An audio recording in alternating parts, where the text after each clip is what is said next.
ये बहुत पुरानी बात है। अरब्स के इलाके में मुल्की यमन नाम की एक सल्तनत थी।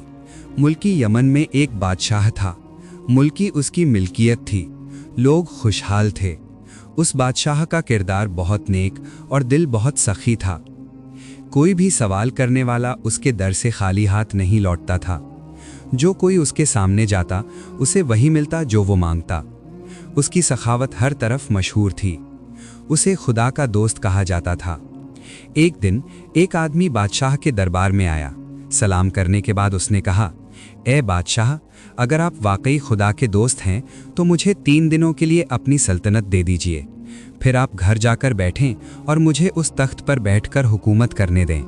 बादशाह ने फौरन कहा, बिस्मिल्लाह। वो तख्त से उतर गया। फिर उसने तमाम दरबारियों को हुक्म दिया कि उस आदमी की बात माने।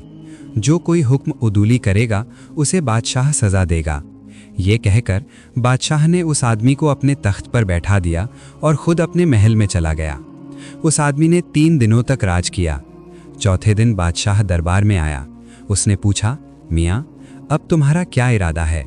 इस आदमी ने कहा, ए बादशाह, पहले मेरा इरादा सिर्फ आपको आजमाने का था, लेकिन अब 3 दिन तख्त पर बैठने के बाद मेरा इरादा बदल गया है। अब मेरा दिल नहीं चाहता कि मैं इस तख्त से उठूं। आप खुदा के दोस्त कहलाते हैं, इसलिए मुझे ये तख्त, ताज और हुकूमत दे दीजिए। बादशाह ने कहा, ये दुनिया और ये हुकूमत आपको मुबारक हो। ये कहकर वो महल में आया। उसने रानी को सब कुछ बता दिया। वो एक बहुत ही परहेजगार औरत थी। उसने शिकायत का एक शब्द भी नहीं निकाला। उनका एक बेटा 1.5 साल का था और दूसरा 7 साल का। बादशाह और रानी ने दोनों बच्चों का हाथ पकड़ा और खाली हाथ महल से बाहर निकल आए। बादशाह अपने दिल को समझा रहा था, तुमने इतने लंबे समय तक राज किया है, अब फकीर बनने का मज़ा देखो। चलो कहीं चलते हैं, खुदा के फजल से कोई ना कोई रास्ता ज़रूर निकलेगा। बादशाह अपनी रानी और 2 बेटों के साथ सफ़र पर निकल पड़ा। कल तक सवारी के लिए सैकड़ों हाथी और घोड़े थे, आज पैरों के सिवा कुछ न था। कल तक हज़ारों खिदमतगार खिदमत के लिए तैयार खड़े थे, आज कोई हाल पूछने वाला न था। वे पैदल सफ़र करते, कभी 2 मील चलते, कभी 4 मील। अगर कुछ मिल जाता तो खा लेते, नहीं मिलता तो फाका करते। लेकिन इस हाल में भी वो खुदा का शुक्र अदा करते। सफ़र के कुछ दिनों बाद वे एक शहर पहुँचे। वे एक सराय में ठहरे। इस वक्त एक सौदागर का काफिला शहर से निकला था। सौदागर अपने घोड़े पर सवार होकर शहर देखने निकला। इत्तेफाक से वो इस सराय में आया। उसने रानी को देखा। वो समझ गया कि वो किसी रईस खानदान से है। उसने मन में सोचा, अगर मैं इससे निकाह कर लूँ तो मेरी इज्जत और बढ़ जाएगी। सौदागर बादशाह के पास आया। उसने सलाम किया। बादशाह ने जवाब दिया। सौदागर रोने लगा और कहा, मेरे आका, मैं एक सौदागर हूँ। मेरा काफिला शहर के बाहर है। मेरी बीवी बीमार है। उसकी देखभाल करने वाला कोई नहीं है। आप खुदा के नेक बंदे लगते हैं। इस नेक बीवी को एक दिन के लिए मेरे साथ भेज दीजिए। शायद इनकी मदद से मेरी बीवी ठीक हो जाए, वरना एक जान ज़ाया हो जाएगी। बादशाह और रानी ये सुनकर सहम गए। आखिरकार बादशाह ने रानी से कहा, अगर हम इस हाल में भी किसी की मदद कर सकें तो ये हमारी खुशकिस्मती होगी। खुदा के नाम पर देर ना करो। रानी ने कुछ नहीं कहा। वो सौदागर के साथ चली गई। महल के दरवाजे पर सौदागर ने कहा, काफिला चल रहा है, मुझे देर हो रही है। आप मेरे साथ घोड़े पर बैठें ताकि हम जल्दी पहुंच सकें। रानी को समझ नहीं आया कि क्या करे। वो घोड़े पर बैठ गई। सौदागर उसे लेकर घोड़ा दौड़ाने लगा। वो काफिले तक पहुंचा। उसने कूच का हुक्म दिया। वो रानी को लेकर निकल गया। जब स्थिति साफ हुई तो रानी को सच्चाई का अंदाज़ा हुआ। वो बहुत चीखी चिल्लाई, लेकिन सौदागर बेरहम था। वो उसे कहीं दूर ले गया। उधर बादशाह सराय में इंतज़ार कर रहा था। दोपहर हो गई थी। बादशाह ने सोचा, क्या मुझे जाकर देखना चाहिए, मामला क्या है। वो दोनों लड़कों का हाथ पकड़कर सराय से निकला। वो शहर से बाहर आया। उसने बहुत तलाश किया, लेकिन उसे काफिला नहीं मिला। उसे काफिले का निशान नहीं मिला। उसने दरवाज़ा खुला देखा। उसने घोड़ों की आवाज़ सुनी। उसमें भागने की ताकत नहीं थी। उसमें रानी को छोड़ने की हिम्मत नहीं थी। वो लड़कों के साथ इसी तरफ चल पड़ा। थोड़ी देर बाद वो रास्ता भटक गया। सामने एक नदी थी। बादशाह ने इधर उधर देखा, शायद उसे कोई नाव मिल जाए, लेकिन उसे नाव नहीं मिली। उसने थोड़ी देर सोचा, फिर वो बड़े बेटे को किनारे पर ले गया। उसने छोटे बेटे को अपने कंधों पर उठाया और नदी में उतर गया।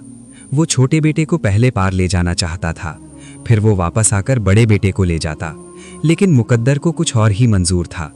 बादशाह अभी नदी के बीच में पहुंचा ही था कि अचानक उसे एक चीख सुनाई दी। किनारे पर एक भेड़िया था, वो बड़े बेटे को ले जा रहा था। बादशाह बुरी तरह जख्मी महसूस कर रहा था। वो घबरा गया और पीछे मुड़ा, लेकिन घबराहट में छोटा लड़का जो कंधे पर बैठा था वो भी पानी में गिर गया। बादशाह सदमे में था, वो खुद भी डूबने लगा, लेकिन अभी जिंदगी बाकी थी। उसने कोशिश की और किनारे पर पहुंच गया। वो समझ गया कि बड़े लड़के को भेड़िया ले गया और छोटा नदी में डूब गया। पहले रानी अलग हुई, अब दोनों बेटे बिछड़ गए। बादशाह का दिल टूट गया, वो गहरे गम में डूब गया। वो उसी दर्द में सफ़र करता रहा। शाम को वो एक शहर के पास पहुंचा। उसने देखा कि शहर के दरवाजे पर भीड़ लगी है। वो चौंक गया और करीब आया। इस शहर का दस्तूर था कि जब बादशाह मर जाता तो तमाम लोग दरवाजे पर जमा हो जाते। फिर एक हुमा उड़ाया जाता और जिसके सिर पर वो बैठता वही नया बादशाह बनता। उस दिन वो वहीं छोड़ दिया गया था, लेकिन वो अभी तक किसी के सिर पर नहीं बैठा था। तकदीर शायद उस बेबस बादशाह का इंतजार कर रही थी। जैसे ही वो फकीराना हाल में वहां पहुंचा, वो उसके सिर पर आकर बैठ गया। बस फिर क्या था, तमाम रईस, वजीर और दरबारी खड़े हो गए। उन्होंने ताज और शाही लिबास पेश किया और अदब से कहा, जहां पनाह महल तशरीफ लाएं और तख्त पर बैठें। बादशाह ने कहा, भाई, मैंने खुद हुकूमत छोड़ी है, मैंने फ़कीरी इख्तियार की है, मुझे किसी हुकूमत की चाहत नहीं है। बादशाह की बातें सुनकर अक्लमंद लोग फ़ौरन समझ गए कि उन्हें इससे बेहतर बादशाह नहीं मिल सकता। उन्होंने ज़िद की, हम आपको ही अपना बादशाह बनाएंगे। बार बार मना करने के बावजूद आखिरकार लोगों ने उसे अपना बादशाह बना लिया। उसे शाही लिबास पहनाया गया, उसके सिर पर ताज रखा गया, उसे महल ले जाया गया और तख्त पर बैठाया गया। एक बड़ा जश्न मनाया गया। बादशाह ने इसे खुदा का तोहफा समझा। उसने पहले से भी ज़्यादा अदल और इंसाफ के साथ हुकूमत शुरू की, लेकिन वो दिल ही दिल में हमेशा परेशान रहता। वो शर्मिंदगी के मारे किसी को अपना हाल नहीं बताता, और जब भी उसे अपनी बीवी और बच्चों की याद आती वो रो पड़ता। अब इन दो लड़कों का हाल सुनिए। वो लड़का जिसे भेड़िया ले जा रहा था, उस तरफ से एक शिकारी गुजरा। उसने मंजर देखा, फौरन कमान में तीर रखा। उसने एक वार किया, भेड़िया ढेर हो गया। इस तरह लड़के की जान बच गई।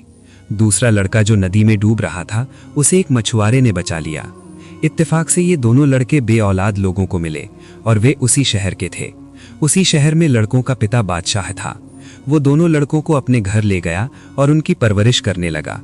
जब बादशाह का दिल अपने बच्चों की याद में बेचैन था, एक दिन बादशाह ने वजीर को हुक्म दिया कि 2 नेक लड़के तलाश करो जो हमारे पास बैठने के काबिल हों। वजीर ने शहर से कई लड़के बुलाए। उसने उनका इम्तिहान लिया। बादशाह के बच्चे भी उनमें शामिल थे। वजीर को वो पसंद आए। दोनों लड़कों को बादशाह के सामने लाया गया। जुदाई और मुसीबतों ने उनका हुलिया बदल दिया था। ना पिता ने पहचाना कि वे उसके बेटे हैं, और ना ही बच्चों को एहसास हुआ कि तख्त पर बैठा बादशाह उनका पिता है। उन्हें ये भी नहीं पता था कि वे सगे भाई हैं। ये भी तकदीर का अजीब खेल था कि वे बिछड़ गए थे। बादशाह ने उनसे बात की। वो वजीर की पसंद से खुश हुआ।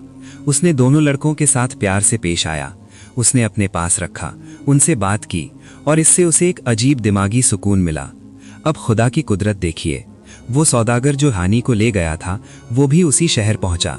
उसने रानी से निकाह करने की बहुत कोशिश की, लेकिन रानी ने ना मुंह खोला, ना अपना इरादा बदला। सौदागर पागल हो गया। वो पहले बादशाह के दरबार में आता जाता था। रईस, वजीर उसे जानते थे। जब उसे पता चला कि पुराना बादशाह मर गया है, तो वो परेशान हुआ। फिर लोगों ने कहा, नया बादशाह पहले से बेहतर है, वो रहमदिल और सखी है। ये सुनकर सौदागर ने वजीर को कीमती तोहफे भेजने शुरू किए, और फिर वो भी खिदमत में आया। कुदरत का तमाशा देखिए। बादशाह नहीं पहचान सका कि ये वही धोखेबाज सौदागर है जिसने उसकी रानी छीनी थी, और ना ही सौदागर को एहसास हुआ कि ये वही शख्स है जिसे उसने धोखा दिया था।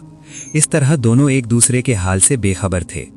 बादशाह ने सौदागर की इज्जत की, उसे अपना खास मेहमान बनाया, और वो शाही मेहमान खाने में ठहरा। बादशाह ने दरबार में भी उसे जगह दी। सौदागर ने कई मुल्कों का सफ़र किया था। बादशाह उससे अलग अलग मुल्कों के हाल पूछता, और सौदागर सफ़र और सयाहत की कहानियां सुनाता। एक दिन का वाक़या है। बादशाह खिदमत में था। शाम हो गई थी। बादशाह ने कहा, आज रात यहीं रुक जाओ, हमें एक ज़रूरी मामले पर बात करनी है। सौदागर चला गया, लेकिन वो थोड़ा परेशान दिख रहा था। बादशाह ने पूछा, क्यों, कोई तकलीफ है? सौदागर ने अजीब लहजे में कहा, आका, वो औरत यानी वो कैद की हुई रानी पागल हो गई है। मैं खुद उस पर नजर रखूंगा। मुझे डर है कि वो भाग न जाए या मुसीबत में ना पड़ जाए। बादशाह ने कहा, फिक्र ना करो, अब तुम आराम करो, मैं खुद इस औरत की देखभाल करूंगा। फिर बादशाह ने उन्हीं 2 लड़कों को, यानी अपने ही बेटों को जिन्हें वो पहचान नहीं सका था, हुक्म दिया कि सौदागर के खेमे की पहरेदारी करें। दोनों लड़के बाअदब थे और वे उस खेमे की दरवाजे की रखवाली करने लगे जिसमें रानी कैद थी। आधी रात गुजर गई। छोटा लड़का जम्हाई लेने लगा। बड़े ने कहा, ऐसा मत करो, नींद मुनासिब नहीं है। अगर कोई जाग गया और जेल खाली हो गई तो? छोटे ने कहा, तो फिर मुझे कुछ सुनाओ ताकि मेरी नींद उड़ जाए। बड़े ने कहा, ठीक है, मैं तुम्हें अपनी कहानी सुनाता हूँ। अगर तुम गौर से सुनोगे तो तुम्हें कई दिनों तक नींद नहीं आएगी, बल्कि भूख भी नहीं लगेगी। ये कहकर उसने कहा, ए भाई, मैं यवन के बादशाह का बेटा हूँ। मेरे पिता ने अल्लाह के नाम पर अपनी हुकूमत एक फ़कीर को दे दी थी। फिर मेरी माँ ने मुझे और मेरे छोटे भाई को लिया और सफ़र पर निकल पड़ी। रास्ते में एक जालिम सौदागर ने हमारी माँ को धोखे से छीन लिया। हम 2 भाई सफ़र जारी रखते रहे। फिर नदी आई, कोई नाव या सवारी नहीं थी। मेरे पिता ने मुझे किनारे पर बिठाया और छोटे भाई को कंधों पर उठाकर नदी पार करने लगे। इसी बीच एक भेड़िए ने मुझ पर हमला कर दिया। मैं भागा, चीखा और मदद मांगी। मेरे पिता डर गए। मेरा छोटा भाई उनके कंधों से फिसलकर नदी में गिर गया। उसके बाद क्या हुआ मुझे याद नहीं। एक तीर ने मुझे बचा लिया।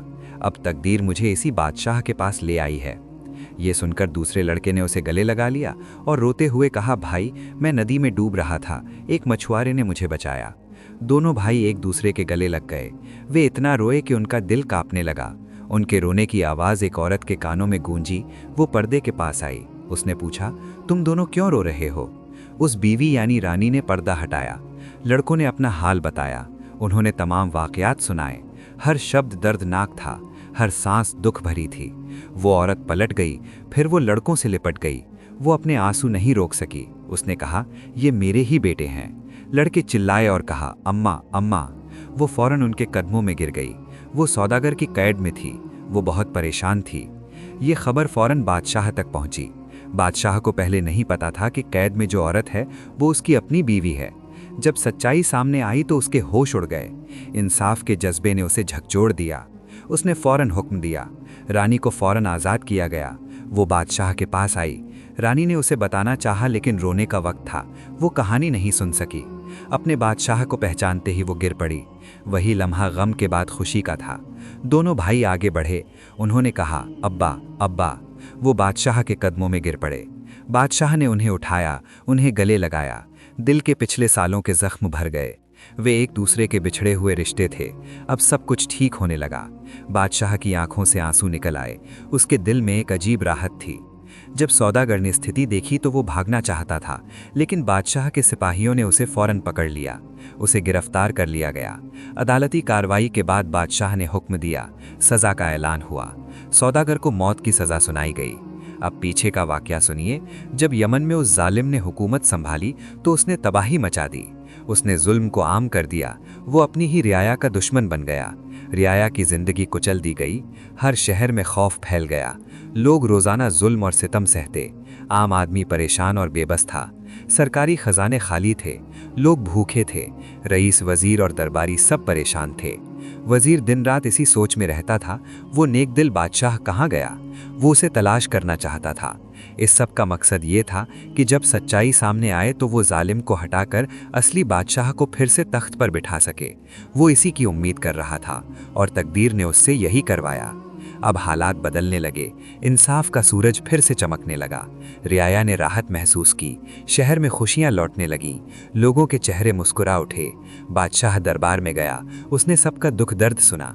जिन्होंने जुल्म सहा था उन्हें इंसाफ दिया गया और जो वफादार थे उन्हें नवाजा गया। वो दिन आया जब गम का सूरज डूब गया। खानदान फिर से एक हो गया। लोगों ने फिर से चैन की सांस ली। खुदा के हुक्म और इंसाफ के तहत मुल्क महफूज था। जब यमन में खबर फैली कि उनके असली बादशाह एक नई सल्तनत के बादशाह बन गए हैं तो लोग दंग रह गए। उनके दिल खुशी से भर गए। हर किसी ने खुदा का शुक्र अदा किया कि सच्चाई की जीत हुई है। यमन का वजीर भी इस जालिम बादशाह के जुल्म से नाराज था। उसने फैसला किया कि इस जुल्म का खात्मा जरूरी है। चुनांचे वजीर ने मौका देखा और इस जालिम बादशाह को जहर दे दिया। वो वहीं मर गया। इस तरह उसके जुल्म की कहानी हमेशा के लिए मिट गई। लोगों ने चैन की सांस ली। शहर में खुशी की लहर दौड़ गई। लोग अपने असली बादशाह की वापसी के लिए दुआएं करने लगे। कुछ दिनों बाद वजीर ने तमाम दरबारियों से मुलाकात की और अपने असली बादशाह को उनकी वापसी के लिए एक इल्तिजा भेजी। जब वो पैगाम नए बादशाह तक पहुंचा तो उसके दिल में वतन की मोहब्बत जाग उठी। उसने कहा, मेरा यमन मेरा घर है, मेरी रियाया मेरा खानदान है। वो फौरन यमन लौट आया। उसने तमाम व्यवस्थाओं में सुधार किया। अदल और इंसाफ के चर्चे होने लगे। लोग फिर से खुशहाल हो गए। अब बादशाह दोनों मुल्कों पर राज करता था। साल का कुछ हिस्सा वो यमन में गुजारता और कुछ हिस्सा दूसरी सल्तनत में। दोनों राज्यों में अमन था। हर तरफ इंसाफ और शांति फैल गई। लोगों को अपने बादशाह पर गर्व था और वे उसकी खूबियों के गीत गाते थे। अपनी आखिरी सांस तक बादशाह ने अल्लाह के खौफ और इंसाफ के साथ हुकूमत की। उसने सारी उम्र यही सिखाया कि जो शख्स अल्लाह के लिए सब कुछ छोड़ देता है, अल्लाह उसे उससे बेहतर चीज़ वापस लौटा देता है। ये कहानी हमें सिखाती है कि ईमान, सब्र और सच्चाई कभी ज़ाया नहीं होती। इंसाफ और नेकी की हमेशा जीत होती है। जुल्म और धोखे का अंजाम हमेशा बुरा होता है। अगर आपको ये कहानी पसंद आई तो हमारे को सब्सक्राइब करें, वीडियो को लाइक करें, कमेंट करें और बेल आइकन दबाएं ताकि आपको ऐसी और कहानियां वक्त पर मिल सकें।